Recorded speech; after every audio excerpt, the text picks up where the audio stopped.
In the early morning light, as the sun began to rise over the wildlife reserve, an unsettling silence blanketed the dusty road. Scout, a massive lion with a powerful mane, stirred from his slumber. His stomach growled as hunger pulled him from his rest. The reserve, large and wild, was his home, but survival here was different than being part of a pride. He'd grown up in this very reserve, raised by Ethan, a dedicated wildlife ranger who had saved him as a cub after poachers killed his mother. Scout had grown into a dominant force, known for his size and strength. But today, something was different. Something called to him. The wind carried a strange scent, one that was unfamiliar and unsettling. As his sharp senses processed the air, a sudden sound pierced the stillness. A cry, distressed, unbearable. It was the sound of a child.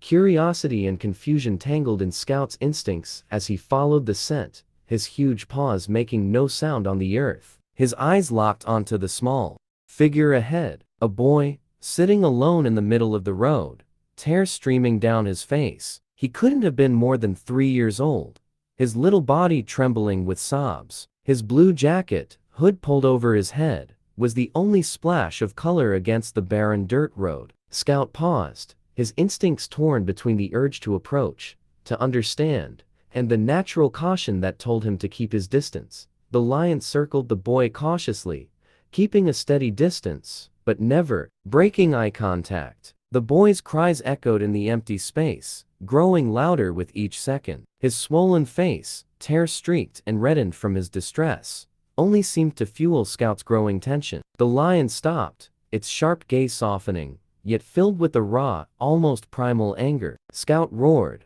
a deep, guttural sound that vibrated the earth beneath them. The boy froze, his cries silenced by the sheer terror of the sound. For a moment, the road was still. Scout's eyes bore into the boy's face, anger flashing in his gaze. Yet, there was something in the boy's wide, tear-filled eyes that seemed to stir something deep within the lion. Was it fear or understanding? It was impossible to tell. What was certain was that Scout was conflicted. His massive frame loomed, but he didn't advance, pacing in tight circles, his anger rising as he tried to make sense of the child's presence.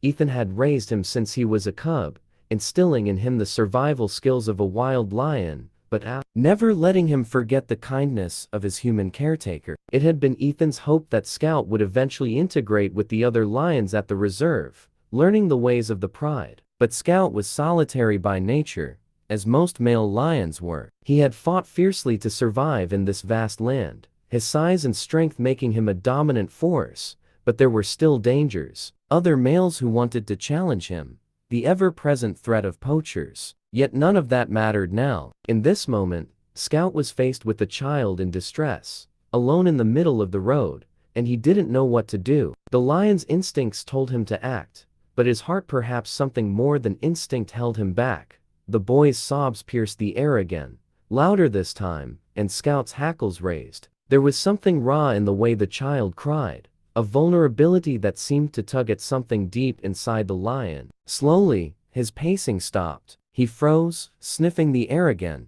as if he sensed something more. A new scent. It was faint but unmistakable, and Scout's eyes narrowed as he shifted his focus. The boy was no longer the only thing in the lion's world. The tension in the air thickened. Scout's enormous body was still, every muscle taut, waiting for something. His eyes locked with the boy's once more, but this time, it wasn't the anger that flashed across his gaze, it was something else. Fear? Protectiveness? It was as though the lion could sense that this child was not a threat, but someone in need. But what could he do? He, a wild creature, standing at the edge of the boy's reality. Before Scout could make another move, a shadow appeared in the distance, moving fast and steady. Something was coming. Was it another animal? A human? The boy's cries had attracted attention, and now the lion's role had changed. Scout was no longer just a predator or a creature of the wild. He was guarding the child,